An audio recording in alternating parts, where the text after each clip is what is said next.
Baik, selamat siang Pak Posma dan teman-teman. Di sini kami dari kelompok 9, kami akan mempresentasikan mengenai konsumsi dalam makroekonomi dari buku Makroekonomi and Gregory Mankiw. Di sini saya Esther Taifa dan ada teman-teman saya.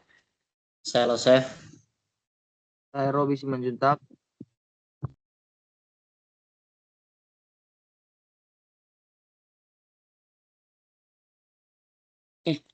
Di sini konsumsi merupakan suatu kegiatan yang bertujuan mengurangi atau menghabiskan barang dan jasa dalam rangka pemenuhan kebutuhan dan kepuasan secara langsung.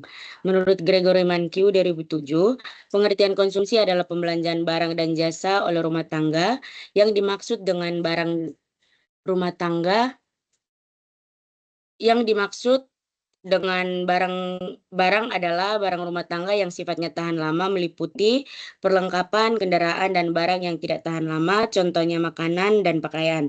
Pembelanjaan jasa yang dimaksud adalah barang yang tidak berwujud konkret, contohnya pendidikan. Di sini pentingnya konsumsi dalam ekonomi makro. Konsumsi merupakan aktivitas ekonomi utama dan tujuan akhir dari semua produksi, sebagaimana dikatakan Adam Smith bahwa dalam konteks makroekonomi, konsumsi rumah tangga menyumbang sekitar 2/3 dari PDB dan menjadikan komponen utama dan memahami fluktuasi ekonomi seperti resesi dan booming. Di sini fungsi konsumsi menurut Keynes. Teori konsumsi Keynes mengasumsikan bahwa konsumsi tergantung secara langsung pada pendapatan yang tersedia. Fungsi konsumsi ditulis sebagai C sama dengan C plus Y, di mana C adalah konsumsi otonom dan C cenderung marginal untuk mengonsumsi. Keynes berpendapat bahwa pendapatan saat ini adalah penentu utama konsumsi, sedangkan suku bunga berperan kecil. Contohnya, misal jika konsumsi otonom sebesar 100 dan MPC-nya adalah 0,8, maka jika seseorang memiliki pendapatan 1.000, ia akan mengonsumsi sebesar 900. Ketika pendapatannya meningkat menjadi 2.000, konsumsi menjadi 1.700. Kita bisa lihat bahwa konsumsi memang meningkat, tapi tidak sebesar kenaikan pendapatan dan APC-nya pun menurun. Inilah yang menjadi salah satu karakteristik fungsi konsumsi Keynes. Berikutnya ada model intertemporal Irving Fisher.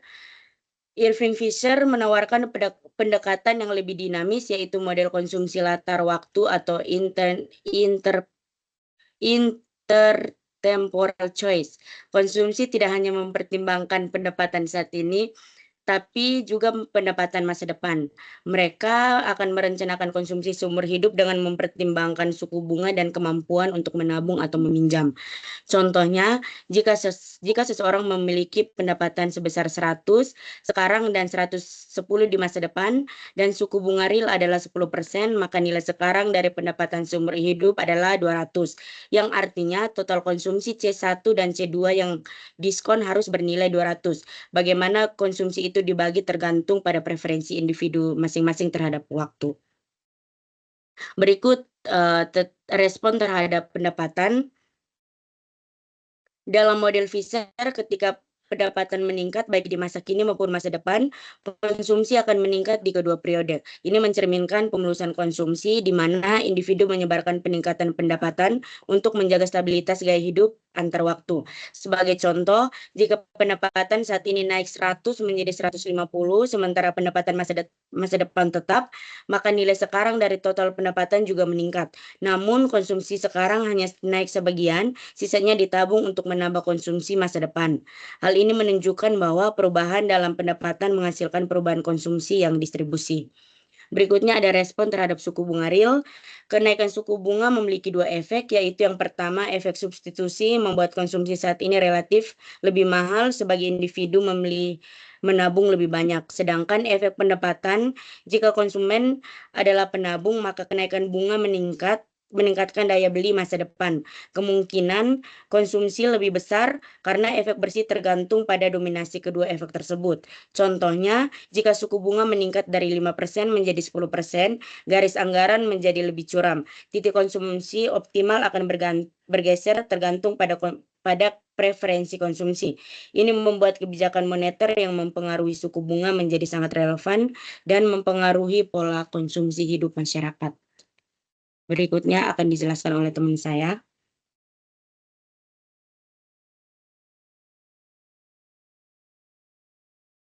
Halo? Mikrofonnya, Mak Sep. Oke, selanjutnya Franco Modigliani dan hipotesis siklus hidup. Ini dikembangkan oleh Franco Modigliani bersama Albert Ando dan Richard Bromreich pada tahun 1950-an. Berdasarkan model perilaku konsumen Fisher yang menekankan bahwa konsumsi bergantung pada pendapatan seumur hidup, bukan hanya pendapatan saat ini. Hipotesis siklus hidup menyatakan bahwa pendekatan berubah secara sistematis sepanjang hidup, dan individu akan menabung saat pendapatan tinggi dan menggunakan tabungan saat pendapatan rendah. Selanjutnya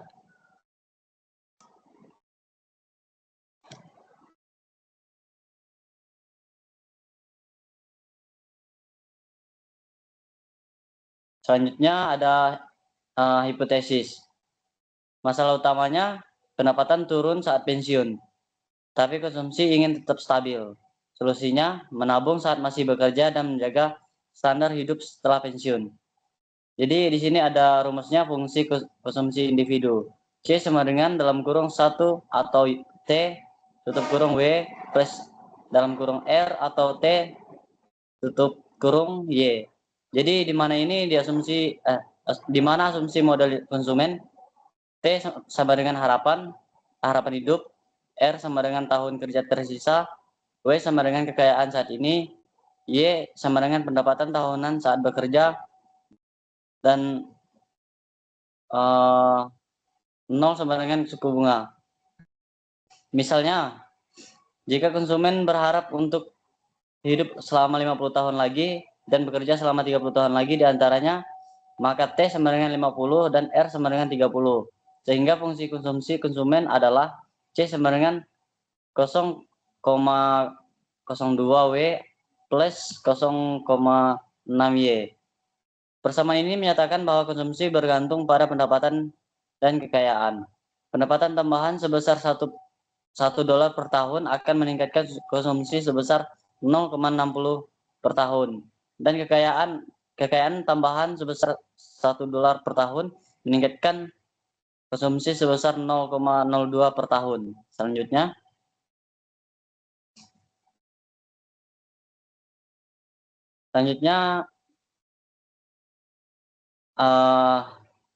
studi kasus konsumsi dan tabungan lansia.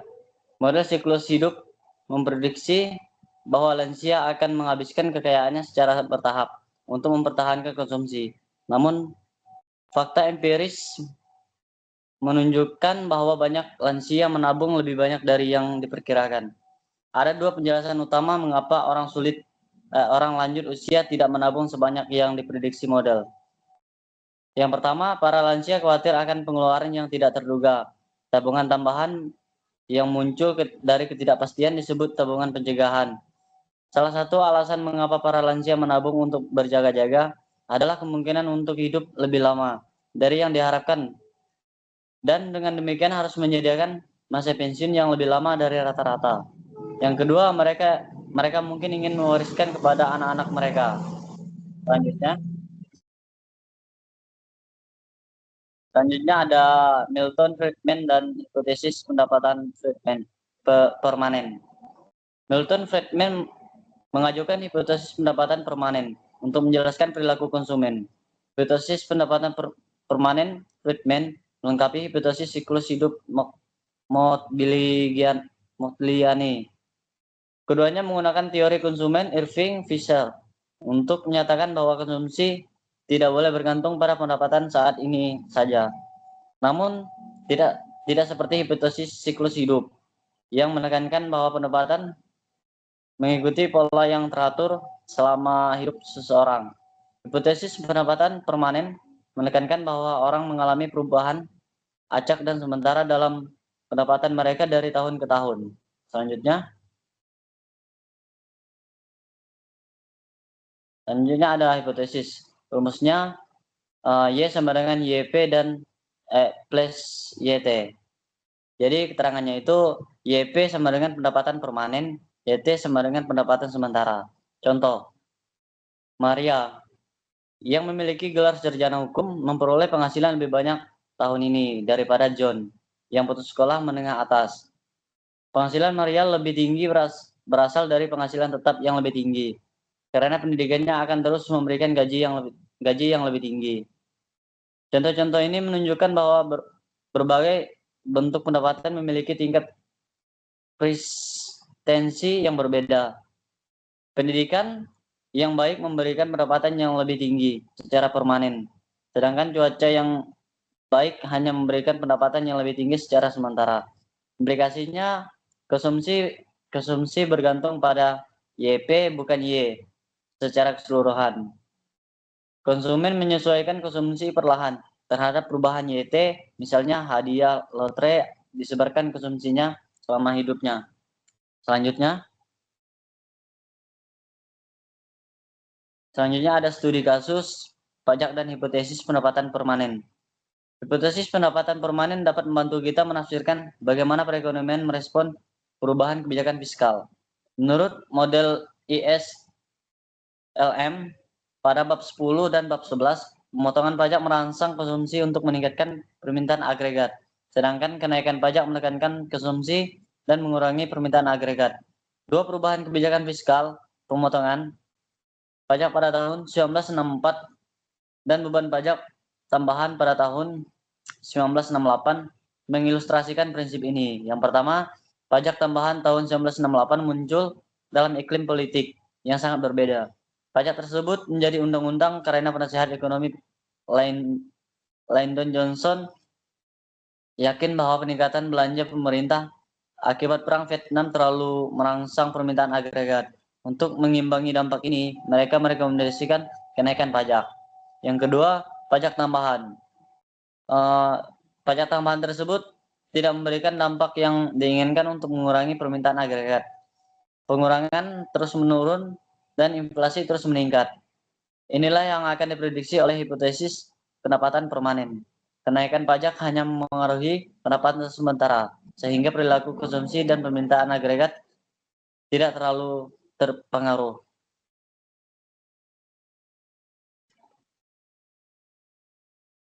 Selanjutnya dijelaskan sama saya. Selanjutnya itu ada Robert Hall dan hipotesis random walk. Teori Robert Hall memperkenalkan hipotesis random walk pada tahun 1978 sebagai pengembangan dari permanent income hypothesis atau PIH yang dikemukakan oleh Milton Friedman. Hall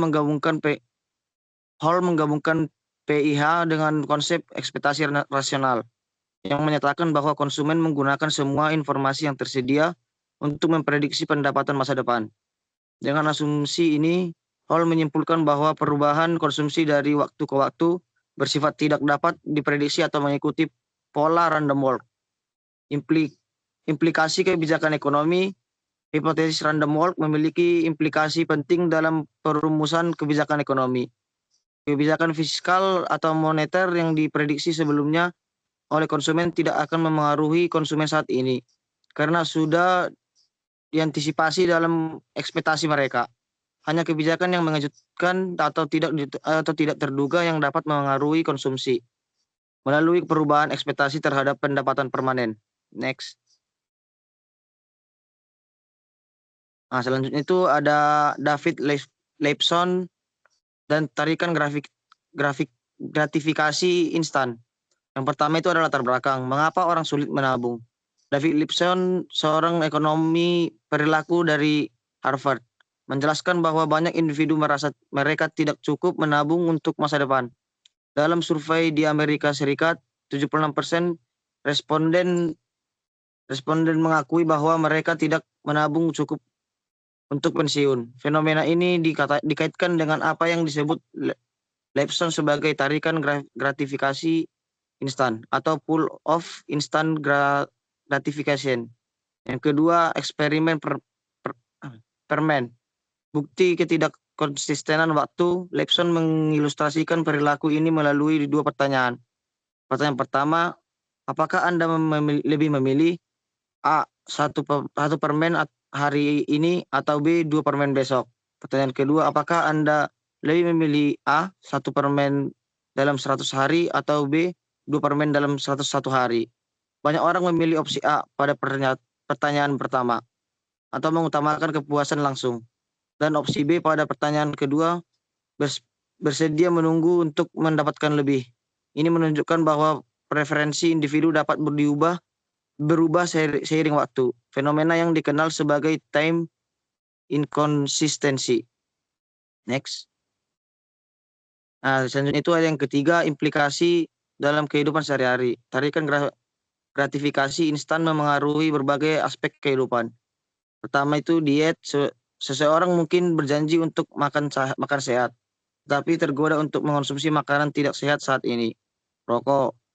Seseorang perokok mungkin berjanji untuk berhenti, tetapi tergoda untuk merokok 1 batang lagi. Dan itu ada keempat, konsekuensi ekonomi dan kebijakan publik.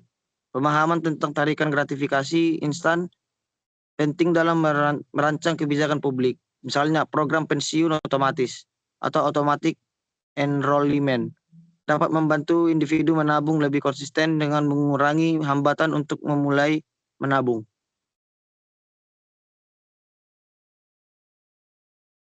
Sekian dari kelompok 9.